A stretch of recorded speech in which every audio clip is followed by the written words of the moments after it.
En la tierra fértil, o sea, en el suelo de un bosque cualquiera, hay una bacteria específica que, al inhalarse o absorberse por la piel, entra directa al torrente sanguíneo, activa una respuesta inmunitaria y fuerza biológicamente al cerebro a producir serotonina.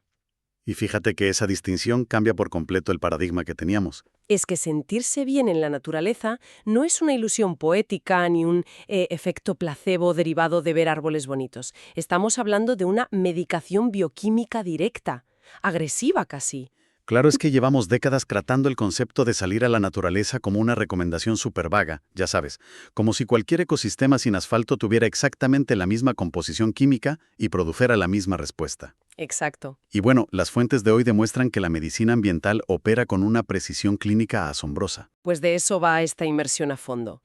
Porque hoy toca descodificar la mecánica biológica exacta que hay detrás de prácticas que suenan a veces místicas, como el grounding o el Shinrin-yoku, los baños de bosque.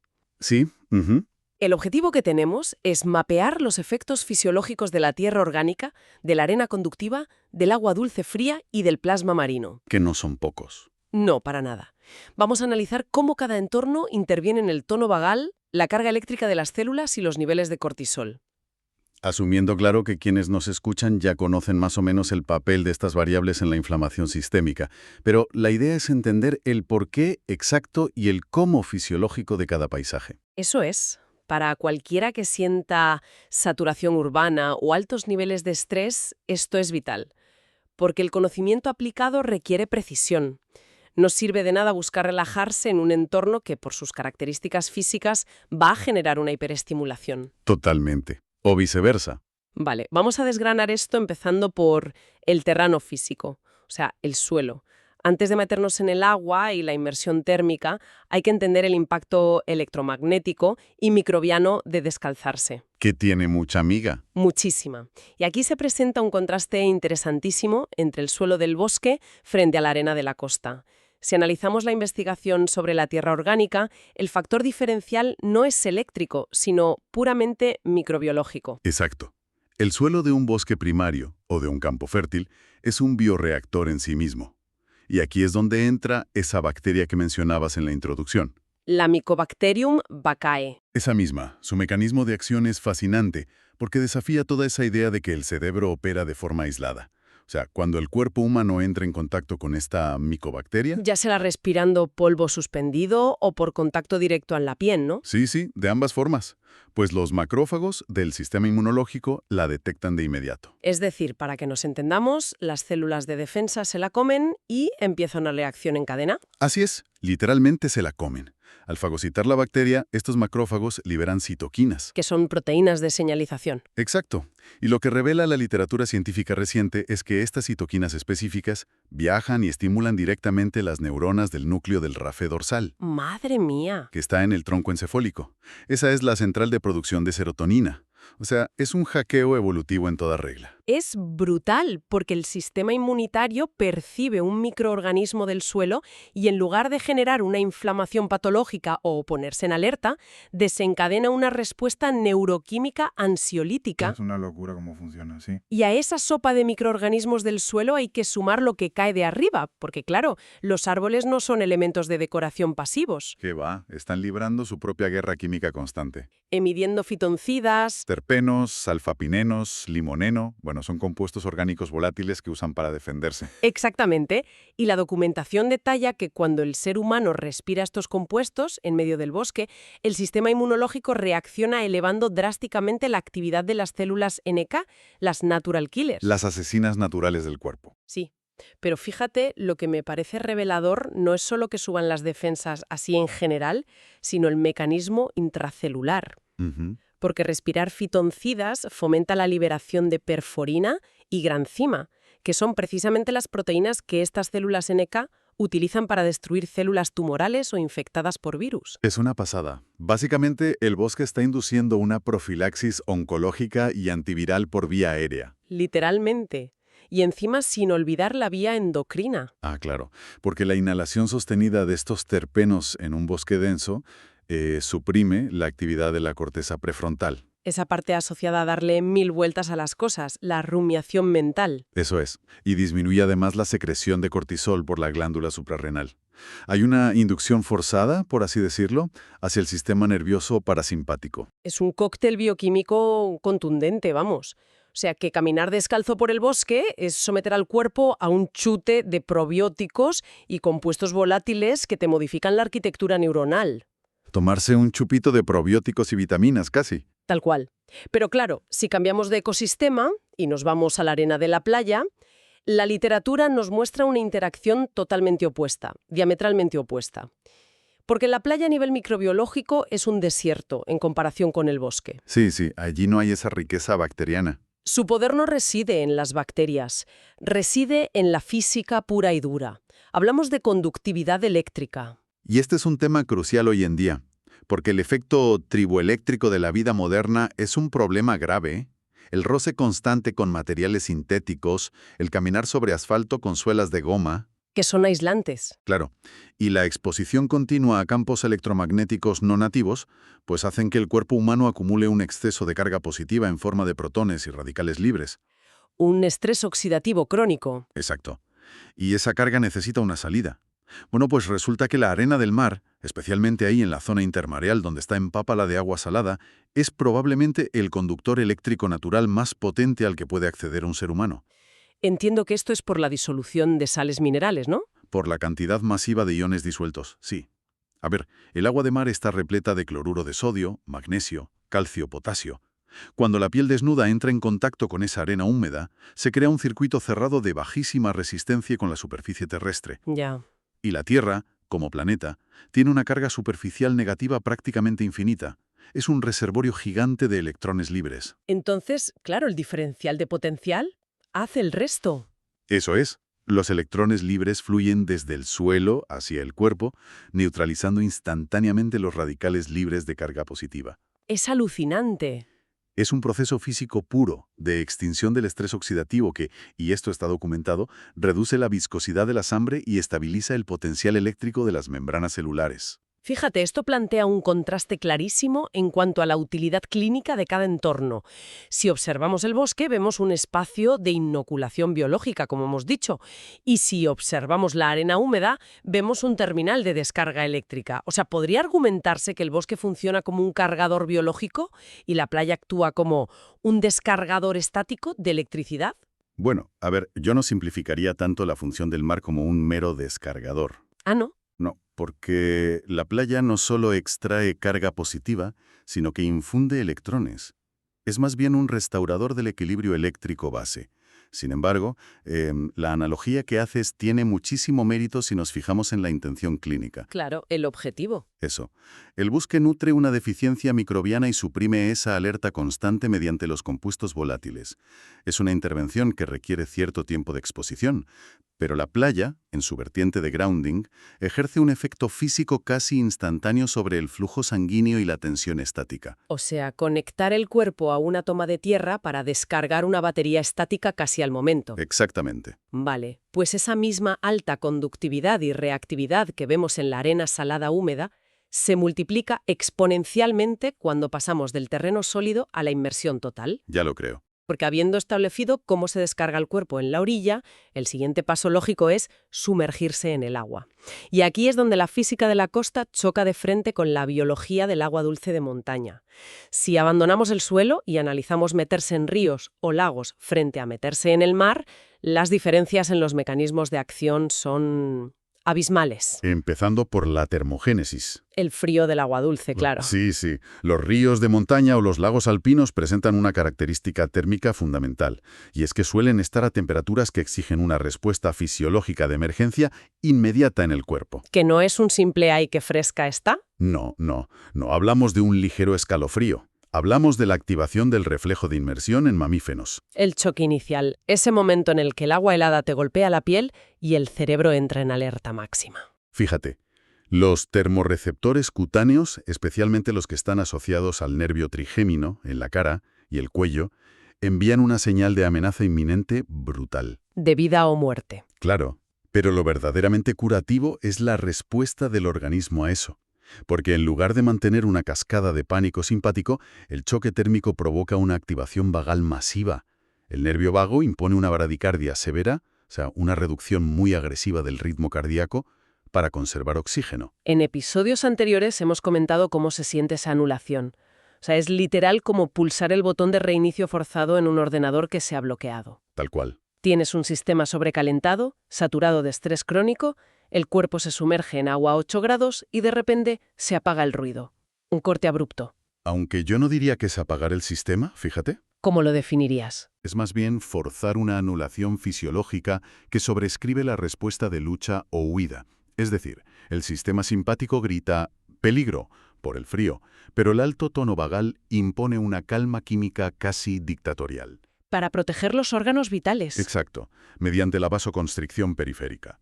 Y lo más crucial de esto, esta estimulación vagal frena la cascada inflamatoria de las citoquinas casi en el acto. ¡Qué fuerte! Se activa la vía colinérgica antiinflamatoria, que bloquea la liberación del factor de necrosis tumoral en los macrófagos. O sea, es una supresión química de la inflamación directa. Tela. Y además, las fuentes indican que el agua dulce estancada o fluyendo suavemente en entornos forestales potencia la aparición de ondas alfa en el cerebro, que están asociadas a estados de relajación profunda y ausencia de procesamiento visual complejo. Paz mental pura, claro. Pero si nos trasladamos de ese lago alpino a la costa y la inmersión es en el mar, la química cambia las reglas del juego, por completo. Por completo. Ya no estamos ante un reseteo térmico interno, sino ante un intercambio osmótico masivo, con lo que la investigación denomina plasma marino. Es que el mar es una sopa hiperosmótica. La concentración de minerales biodisponibles que hay en el agua del mar choca directamente con la barrera cutánea. Minerales que pasan por la piel. Claro, minerales fundamentales como el magnesio, que es un cofactor en más de 300 reacciones enzimáticas y es vital para la síntesis de energía de ATP, pues se absorbe de forma transdérmica. Es una nutrición a nivel celular que elude por completo el sistema digestivo. Es un tratamiento de spa con mascarilla de oxígeno puro, básicamente. Y a esta ósmosis mineral, claro, hay que sumarle el impacto respiratorio de la costa, que a mí me parece uno de los factores biológicos más potentes y menos comprendidos, de verdad. El famoso efecto Lennard. El efecto Lennard y los iones negativos, eso es. Esto es pura física de fluidos y electromagnetismo. A ver, cuando una ola rompe violentamente, las fuerzas de cizallamiento fragmentan las moléculas de agua. Entonces las gotas más pesadas caen con carga positiva, pero las moléculas más finas de esa bruma ascienden hacia la atmósfera cargadas con un electrón extra, generando una densidad de iones negativos brutal en el aire marino.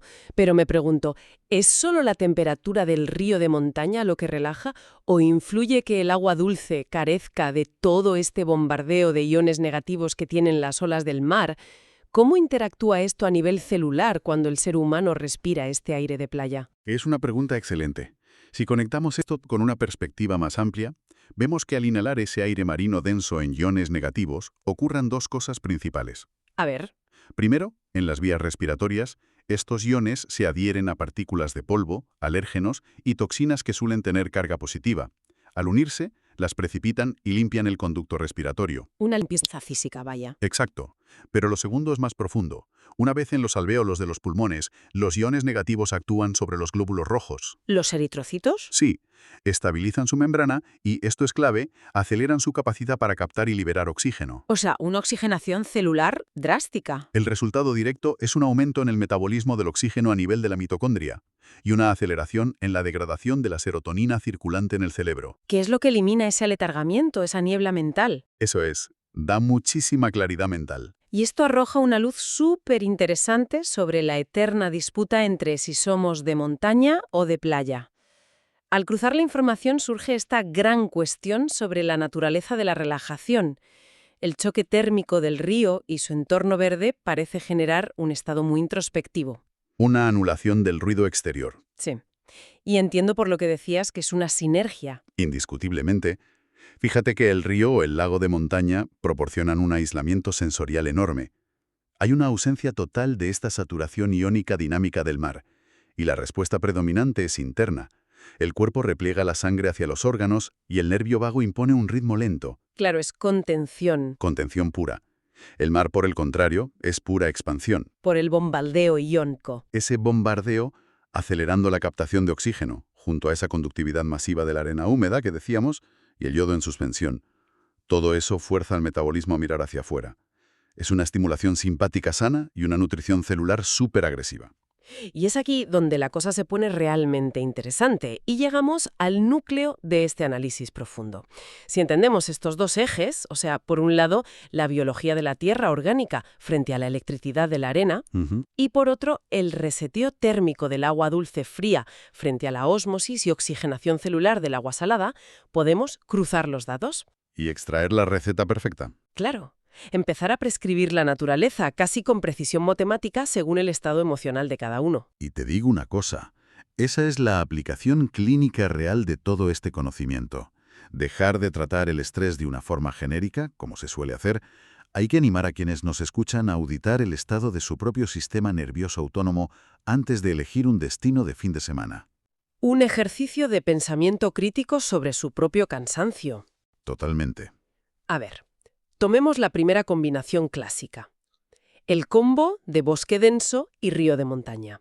Basándonos en la evidencia, este entorno ofrece una experiencia de recogimiento muy profundo. Sí. Si hay exposición a la Mycobacterium vaccae, le sumamos la inhalación de los fitoncidas que elevan las células inmunitarias y a esto le añades la inmersión en agua dulce fría que dispara al nervio vago, la respuesta del cuerpo es de aislamiento y contención absoluta. O sea, literalmente el ecosistema forestal induce una inmovilización parasimpática reparadora. El bosque te abraza, por así decirlo.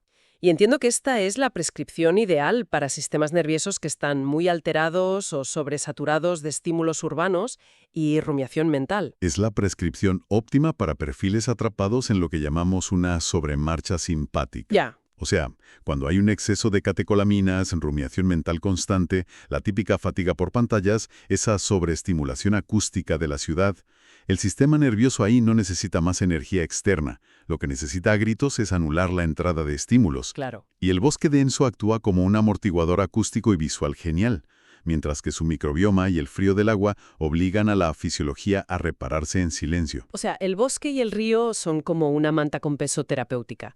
Un peso físico y químico que te arropa, que presiona al sistema nervioso hacia abajo y lo aísla de todo el ruido del caos. Induciendo esa seguridad que necesita el cuerpo para apagar la alerta. Pero claro, en el extremo opuesto tenemos la combinación de playa y mar abierto.